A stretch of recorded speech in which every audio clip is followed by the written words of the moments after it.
before we get started. So quick housekeeping before we get started. We'll have a Q&A session following the presentation. And if you have any questions while we're presenting, you can put them in the chat below and we'll get to them at the end. So at this point now, I will turn it over to Kyle to discuss different opportunities for infrastructure funding. Okay, thank you, Nick.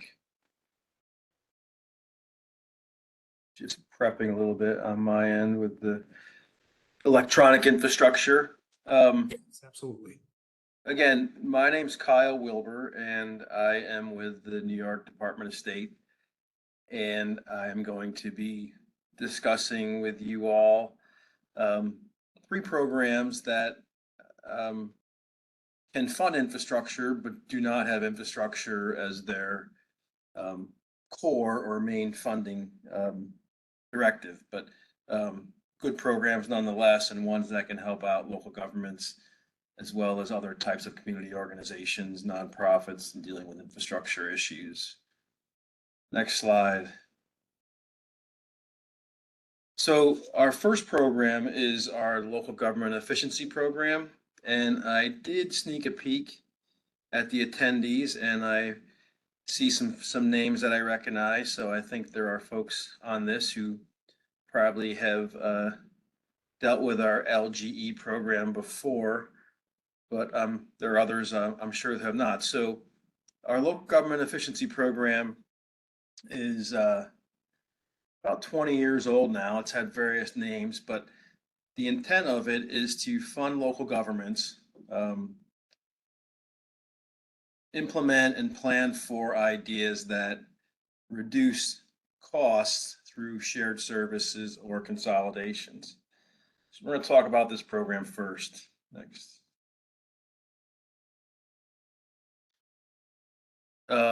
Again, the LGE program is we're going to discuss first, as well as two community development programs that cover really almost 3/4 of New York State. Next. Our LGE grant program is an $8 million program.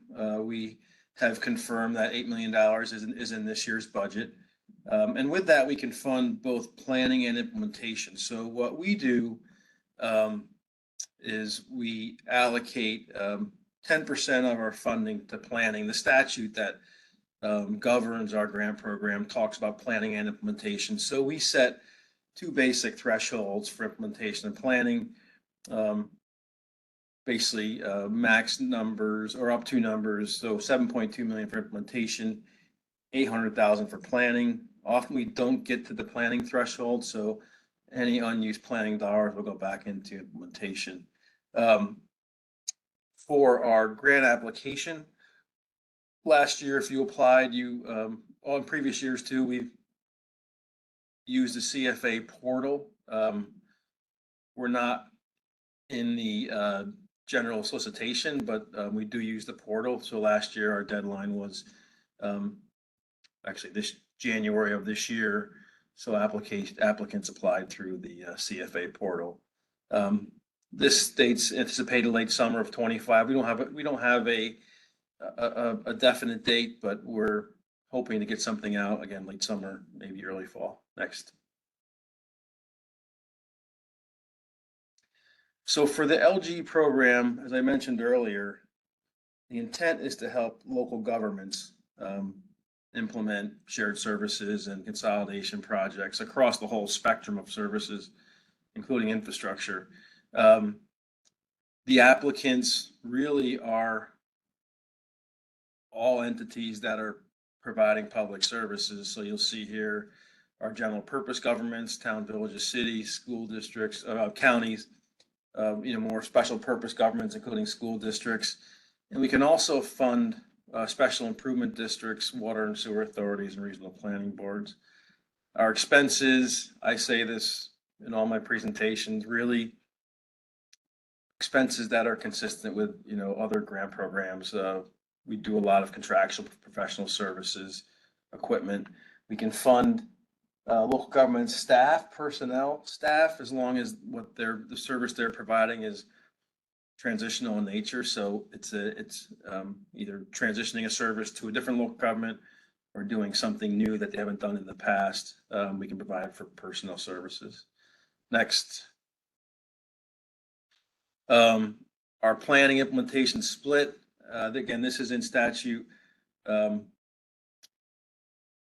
We can fund a maximum of $100,000 for a planning project. The split is 50% state, 50% local, and we can fund up to $1.25 million for implementation. Implementation projects only requires a 10% local match. A twist in our program is if you're implementing a project that has received planning dollars in the past, you will basically get credited back your local match from the planning project up to back to 10%. So we try to incentivize planning projects to move the implementation. Again, if you do, you'll get some of your local funds for that planning project credited back. Next. Last year, we've sort of long had a goal of trying to engage and support our regional planning boards, especially to incentivize larger regional projects. So this last year, and we anticipate again this year, making small grants available to regional planning boards. We call them qualification grants. And the idea and the intent of that is to have them work with municipalities to develop larger regional projects for applications to future rounds of the LGE program. The scoring is separate but competitive. We rank based upon number of co-applicants, services and functions, budget and work plan, and regional planning experience. So again, last year was the first year for this, and while we may make modifications this year, we still anticipate some sort of qualification grant available to regional planning boards. Next. So in parallel to the competitive LGE grant program, which is currently a 1-year solicitation annually, we have our Citizen Reorganization and Empowerment Grant. These are smaller grants, but the intent is to help local governments implement General Municipal Law Article 17A. This is the consolidation and dissolution statute for local governments in New York. Years back now, there were various consolidation statutes under village law, town law. They were all combined into GML 17A. And we were given a grant program to help local governments plan for and implement activities pursuant to 17A. Now, most of our awards deal with village dissolution analyses, where either the village is petitioned or the board is considering looking at dissolution. But where this fits for this program is special district consolidation. So we have received applications for towns that are considering consolidation of special districts as they have become more prevalent in different places. Towns are looking to consolidate those. So if you're considering special district consolidation for sewer and water, you can come to this program, CREG as we call it, for up to $50,000 for studies and $50,000 for implementation. Next. The applicants here are more defined. It's just towns, villages, and special districts. But the expenses are the same as the LGE program. And as was noted in the previous slide, as well as here, these are accepted on a rolling monthly deadline. So the first Wednesday of each month, you can submit a PDF, a short PDF application to our LGE mailbox with your proposal, and likely it will be funded. Again, if you're doing something pursuant to General Municipal Law 17A, you'll be eligible for funding under the CREG grant. Next. So that's a little bit about our local government grants. I'm going to transition into our regional commissions. These commissions invest federal money into, you'll see here, the Northern Border Regional Commission, which is basically upstate New York, all of Vermont, most of New Hampshire, and a significant part of Maine, and the Appalachian Regional Commission, which is on the northern side, border, New York, all the way through the Appalachian region to Mississippi.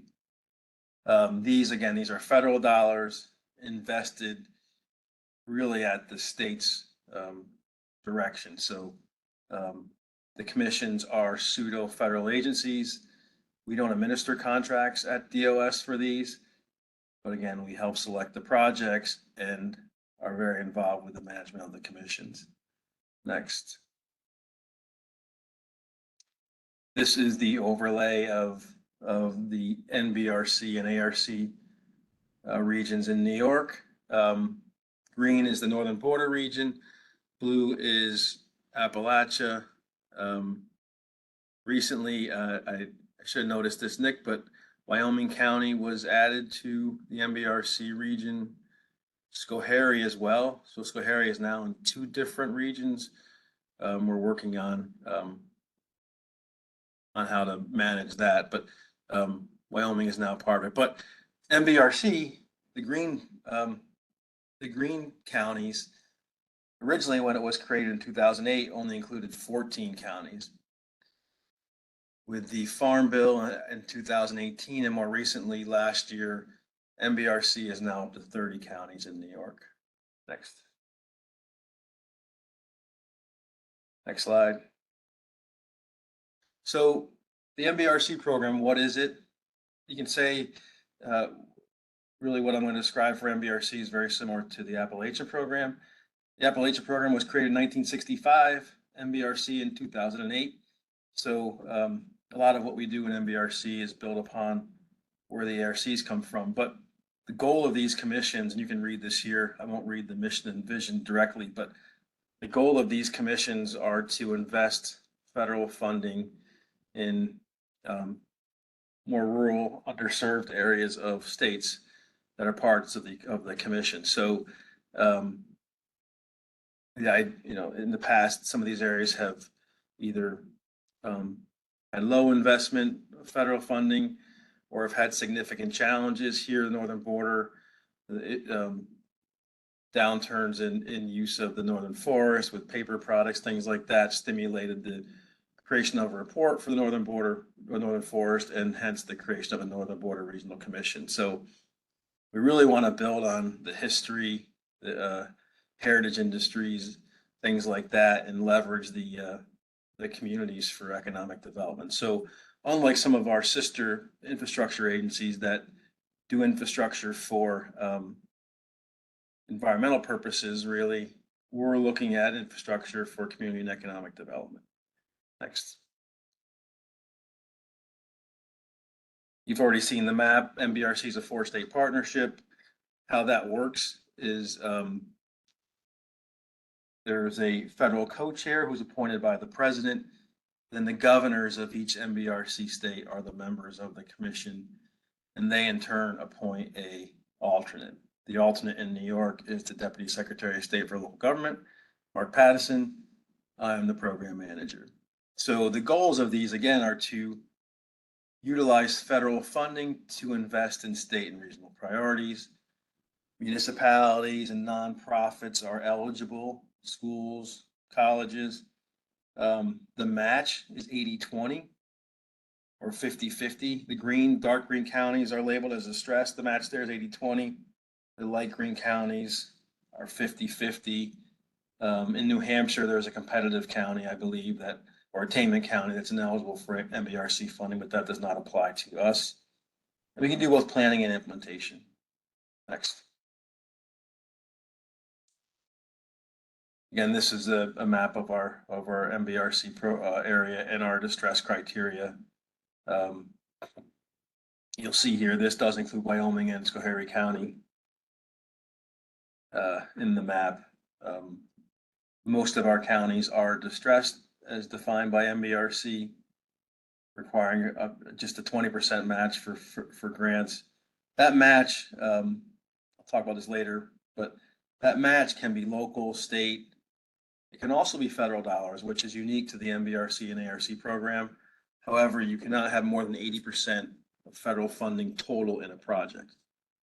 So oftentimes with infrastructure, we may co-fund a grant with USDA or other federal funders. But again, that total federal grant funding cannot exceed 80% of a grant. Next. The MBRC strategic plan and authorizing legislation describes where the funding can be invested. Infrastructure is a priority. 40% of all MBRC funding has to go into infrastructure. That includes water and sewer, as well as other types of infrastructure, transportation, telecommunications, energy. Additionally, funding can be invested in workforce, business development, healthcare for distressed areas, and then conservation, tourism, asset type development that support economic development. We have a lot of opportunities in the northern border region as well as Appalachia to invest in our outdoor economy, those types of things that are important to the region. Next. Just some examples of past infrastructure project. These are from 2003, but it's, it gives you a little peek into the different types. Cuyahoga County Water and Sewer Authority, investment in their industrial park. Town of Henderson, infrastructure for outdoor rec. Fort Ticonderoga Association, water line replacement to the fort, really in preparation for the 250th anniversary of the Revolutionary War. And Town of Lawrence, they received funding from the Economic Development Administration. So what happens there, EDA gives us, the MVRC, some funding for us to invest in projects. Town of Lawrence was a recipient of $750,000 for wastewater upgrades there. Next. This is just a chart of where the funding has come from over time. I first got involved in the program in the 2011 or 12, and we were able to fund one or two projects with a total funding of $250,000. Now for our current round, we have grants in that we're reviewing. I think we're at about 13 or 14 million for this round. So it's really come a long ways, and it's a good program because it can help communities again that often are not large enough or have unique needs or opportunities for investment. Next.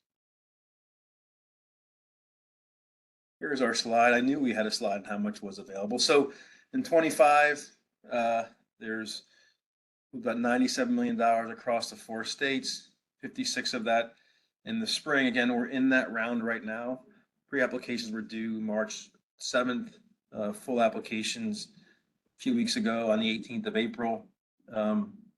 Reviews will be due the end of May, and we'll be announcing those projects sometime, I believe, in June. So, but in the fall, we'll have a follow-up round for 25, and you see the dates here. So if you have a project, get prepared for pre-application due the end of August. MBRC uses a grants management system portal. All pre-applications and applications are submitted through that portal. And then MBRC, again, it's the commission is separate from DOS, so they review the pre-apps and pre-apps as well as us, and we decide who to invite back for full applications, and applications are submitted through that portal. Next. This is a short timeline of how it works. Pre-app, prepare, submit pre-application, again, MBRC and state program, review the pre-applications. We invite eligible applicants back. We also review for competitiveness. In short, we want folks to be, aware of what types of projects likely will be more competitive. The scoring is in the manual, so folks can look at that themselves. Final applications are submitted through the portal and reviewed by MBRC. program managers. Decisions are made by the commission alternates. So there's a meeting where they'll review the project list from the states. Decisions are made. Then MVRC issues the final contract. So the contracts are with the commission, not with the states that are partners. Next. This is a brief snapshot of the scoring.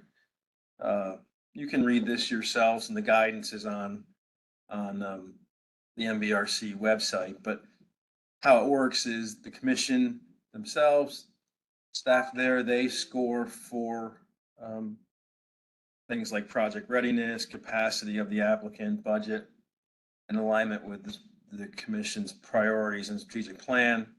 And then the 4 states have their own 50 points to add and review against. In New York, this includes financial need. A key thing we want applicants to consider and look at the consistency with the regional economic development councils. So if a letter can be provided from those councils, that is good. We look at regional impact, we look at local planning impact on downtowns, community centers, and then significance against other state priorities. Next. This commission, as well as the ARC, has a lot of other state, federal partnerships. Like I said earlier, EDA is a partner, USDA on outdoor recreation.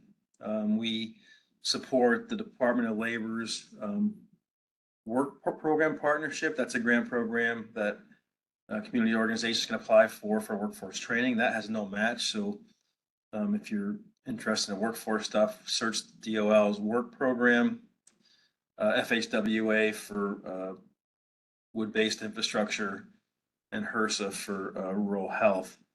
I just want to mention for Northern Border, there is in addition to our Catalyst program, which is the annual solicitation, there is funding for forest economy as well as timber for transit. So there are special initiatives that for timber for transit, how do we utilize wood and new emerging technologies for wood use in transit and transit adjacent facilities. And the forest economy is really looking at places that have been negatively impacted by downturns in the forest economy or industries and trying to invest in those communities to help them. Next. For MVRC, we have $1 million cap for infrastructure. That can go up to $3 million if you're meeting multiple categories. In order to apply for more than $1 million for infrastructure, you need to discuss with us at Department of State whether or not we feel your project meets the multiple priorities. And then there's $500,000 for all other projects. And as I said previously, there's a cap of 80% of federal funding per project, and grants are reimbursement. Next. Appalachia, you've seen the map. This gives you a brief synopsis of how the counties in Appalachia are performing. So you'll see New York, we have three counties that are at risk economically pursuant to MVRC's, ARC's ranking: Chautauqua, Allegheny, and Cattaraugus. What they do in determining economic stability of the counties, they create an index of the counties across the country, and then who is performing and what percentage. So counties that are in the lowest 10% are at risk. So you'll see the dark red are the counties that are distressed.